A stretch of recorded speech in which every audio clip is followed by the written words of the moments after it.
Halo, selamat datang kembali di pembahasan mendalam kita. Kali ini nih, kita mau coba kupas tuntas satu konsep psikologi, mungkin sering dengar sepintas, tapi kekuatannya itu sering nggak kita sadari. Namanya validasi. Bisa dibilang ini kayak, alat paling ampuh lah dalam interaksi manusia, tapi sering kelewat gitu aja. Nah, misi kita sekarang ini, kita mau gali lebih dalam dari sumber yang Anda bagikan, buat benar-benar paham apa sih sebenarnya validasi itu, dan kenapa dampaknya bisa fundamental banget buat hidup kita. Pernah nggak sih Anda ngerasa, udah ngomong panjang lebar, tapi kok kayaknya inti pesannya nggak nyampe?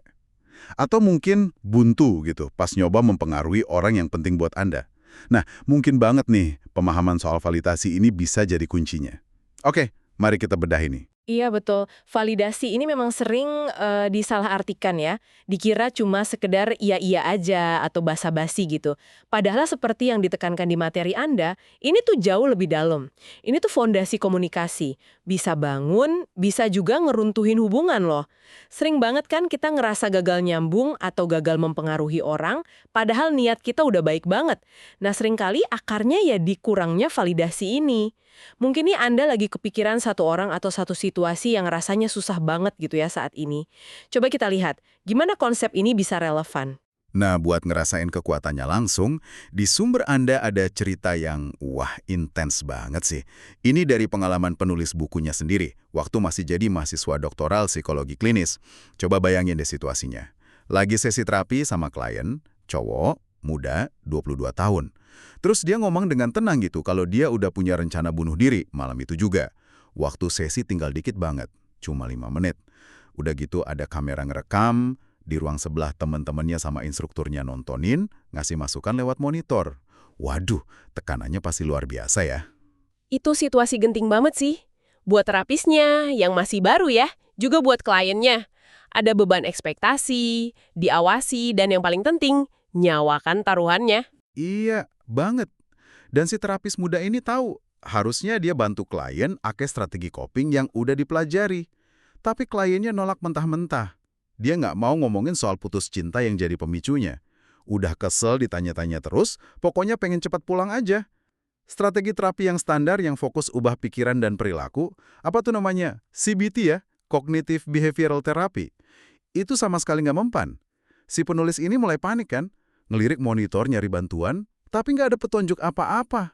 Udah coba macam-macam cara, sampai mohon-mohon, kliennya tetap nggak goyah. Waktu jalan terus. Wah, ini momen kritis ya. Kalau kliennya dibiarin pulang gitu aja, risikonya gede banget. Tapi opsi lain kayak hospitalisasi paksa gitu, itu juga ada konsekuensinya. Terutama bisa ngerusak hubungan kepercayaan antara terapis sama klien. Susah itu. Tepat. Nah, di tengah panik dan bingung itu, tiba-tiba muncul satu kata pelan-pelan di monitor. Validasi. Awalnya penulisnya bingung dong, gimana caranya validasi? Orang kliennya jelas-jelas nggak mau ngomongin masalahnya kok. Tapi terus dia, klik gitu. Ngerti. Dia natap kliennya terus bilang, ini nyebelin. Gitu. Responsnya cepet banget.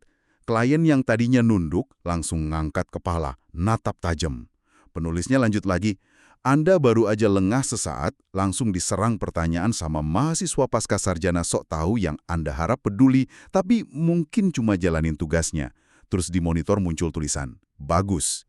Penulisnya nambahin lagi, dan seolah itu belum cukup, semua ini direkam dan ditonton sama orang-orang asing. Perhatiin deh bedanya di sini. Itu kan bukan bujukan ya. Bukan nasihat, bukan ngasih solusi juga. Itu tuh pengakuan murni. Pengakuan terhadap apa yang lagi dialami si klien pas saat itu, di ruangan itu. Pengakuan rasa frustrasinya, rasa nggak nyamannya, rasa diawasinya itu. Nah, itu dia inti validasi. Dan momen itu benar-benar ngubah semuanya. Kliennya mulai ngerespons, percakapan jalan lagi. Dan yang penting, krisis malam itu bisa dilewatin. Pengalaman ini nih yang jadi titik awal buat penulisnya buat ngedalemi dan paham kekuatan validasi yang sebenarnya. Bukan cuma memvalidasi omongan, tapi memvalidasi pengalaman. Yang menarik dari cerita ini ya, gimana cerita ini ngebawa kita ke definisi inti validasi. Jadi berdasarkan sumber Anda, validasi itu intinya komunikasi yang secara aktif nunjukin tiga hal. Pertama, kita tuh benar-benar hadir dan merhatiin. Istilahnya mindfulness lah. Oke, hadir, perhatiin. Nyimak gitu ya. Betul. Kedua, kita berusaha memahami, ngertiin perspektif dan pengalaman orang lain itu, understanding. Oke, memahami. Dan ketiga, kita bisa merasakan atau paling nggak ngebayangin lah gimana rasanya jadi dia. Itu empathy. Nah, hasil dari tiga ini tuh pesan penerimaan. Bahwa pengalaman internal dia, pikiran, perasaan, sensasi badannya itu diakui. Diakui sebagai sesuatu yang nyata dan sah ya buat dia saat ini.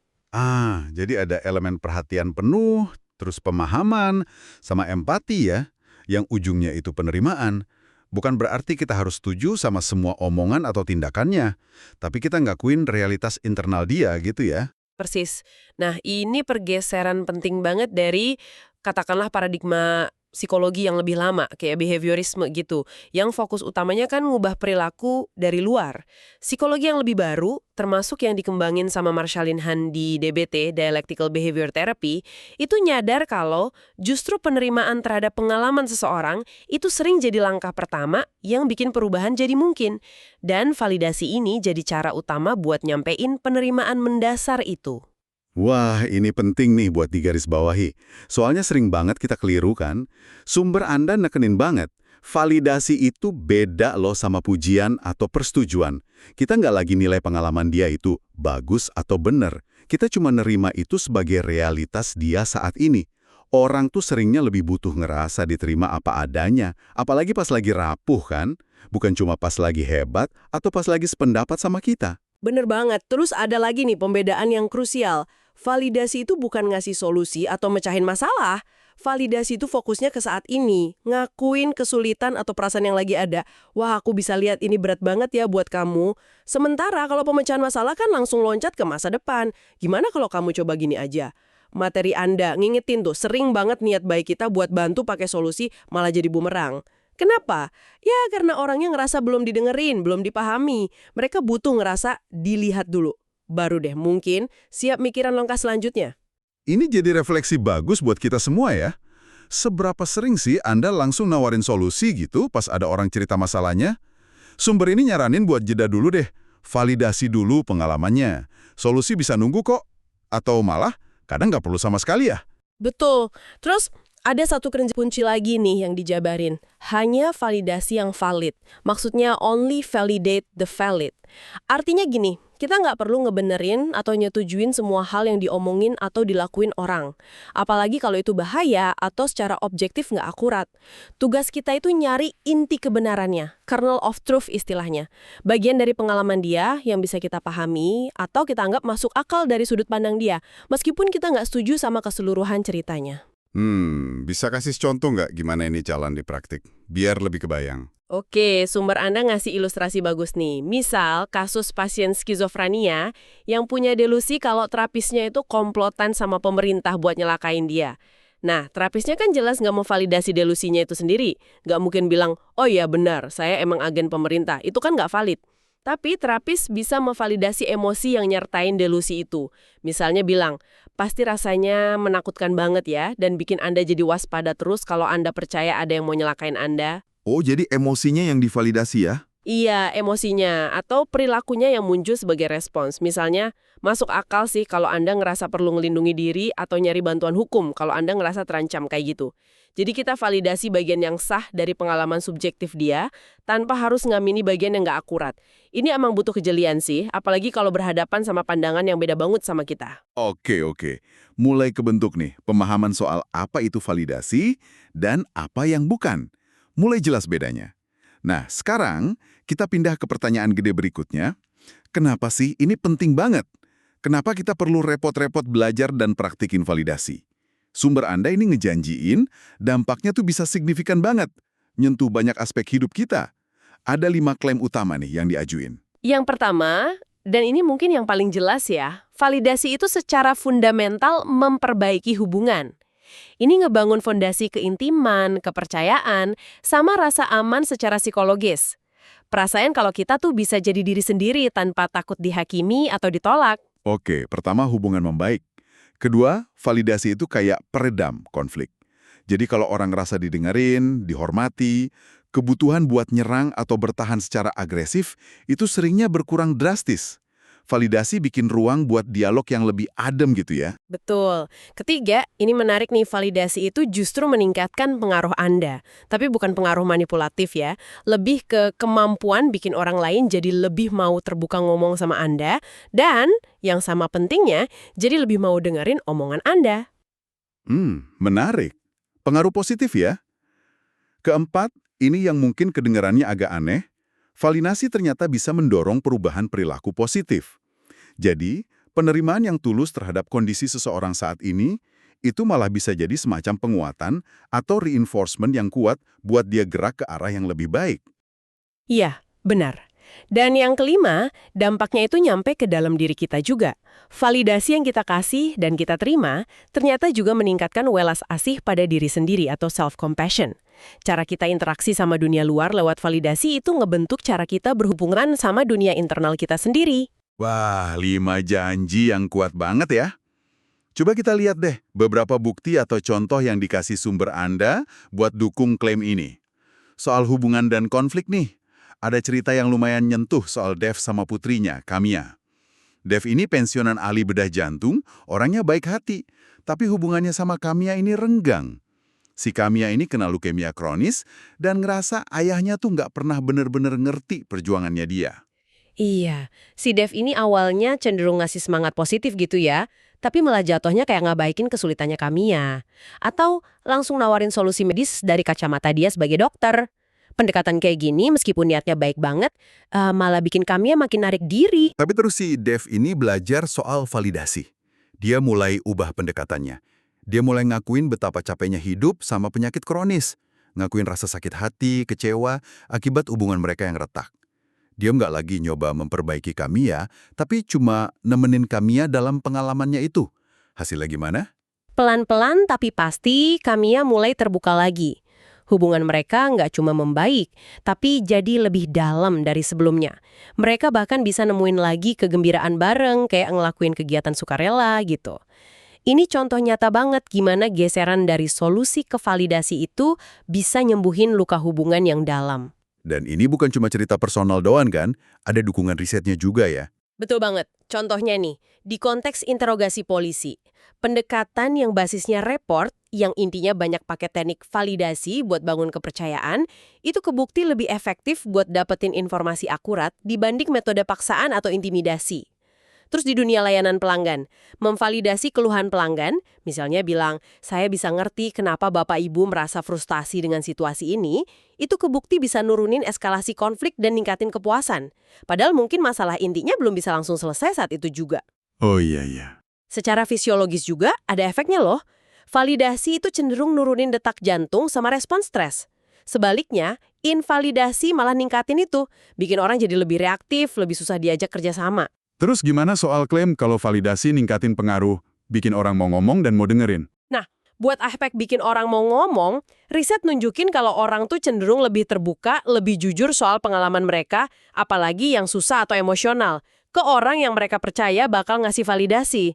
Contohnya, ada studi soal remaja yang cerita ke ibunya. Si remaja ini cuma bakal cerita versi lengkap dan rentannya kalau dia ngerasa ibunya itu validator. Kalau enggak, ya dia cuma cerita versi singkat yang aman aja. Kepercayaan yang dibangun validasi ini kayak ngebuka pintu keterbukaan gitu. Oke, jadi orang lebih mau jujur ya. Terus gimana biar orang mau dengerin kita? Ini juga menarik nih. Sumber Anda nyorot riset soal perilaku berisiko di remaja, kayak merokok atau kekerasan dalam pacaran. Ternyata tingkat validasi yang tinggi dari orang tua, terutama ibu secara umum, dan ayah buat anak laki-laki kalau konteksnya pencegahan kekerasan, itu jadi faktor pelindung yang signifikan banget. Remaja yang ngerasa dipahami dan diterima sama orang tuanya, itu cenderung lebih kecil kemungkinannya terlibat di perilaku itu, bahkan pas mereka ngadapin kesulitan hidup lain.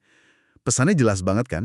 Bukan nasihat keras atau larangan yang paling efektif, Tapi sentuhan lembut, validasi, itu yang bikin telinga sama hati mereka lebih kebuka buat nerima panduan. Lanjut ya, soal perubahan perilaku. Gimana sih kok bisa nerima orang apa adanya, malah dorong perubahan? Ini kerjanya lewat prinsip penguatan atau reinforcement. Gini, ngerasa dipahami, diterima, dihargai, itu kan secara intrinsik nyenengin ya. Ini ngaktifin pusat penghargaan di otak kita. Mirip lah sama efek dopamin dari makanan enak atau pujian. Sumber Anda malah ngomongnya agak lucu. Validasi itu gratis, semua orang pengen, dan nggak kayak permen. Orang nggak bakal pernah ngerasa cukup atau enek sama validasi. Haha, bener juga ya. Jadi, pas kita validasi upaya kecil dia atau emosi sulit dia, kita tuh secara nggak langsung nguatin kemungkinan munculnya perilaku positif atau pengelolaan emosi yang lebih baik ke depannya. Oke, terakhir nih kaitan antara validasi sama welas asih diri dan dampak yang lebih luas. Ini kayak lihat sisi lain koinnya ya. Apa sih dampak buruknya kalau kurang validasi atau malah dapat invalidasi terus? Sumber Anda ini ngegarisbawahi ini dengan kuat banget. Invalidasi yang kronis, yang terjadi berulang kali, mau di keluarga, sekolah, lingkungan sosial, itu korelasinya signifikan sama macam-macam masalah kesehatan mental. Mulai dari depresi, kecemasan, PTSD, gangguan kepribadian ambang BPD, sampai ciri narsistik, bahkan psikopati. Itu semua ditemuin lebih sering di individu yang punya riwayat invalidasi panjang. Pesan terus-menerus kalau perasaan kamu salah, reaksi kamu lebay, atau diri kamu nggak bisa diterima, wah itu ngerusak banget fondasi kesehatan psikologis.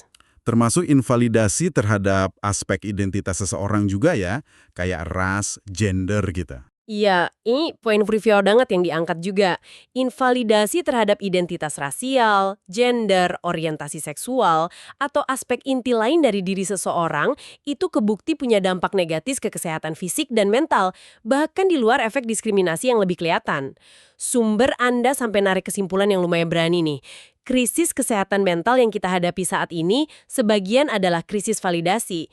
Ini nunjukin betapa mendasarnya kebutuhan manusia buat ngerasa dilihat, didengar, dan diterima apa adanya.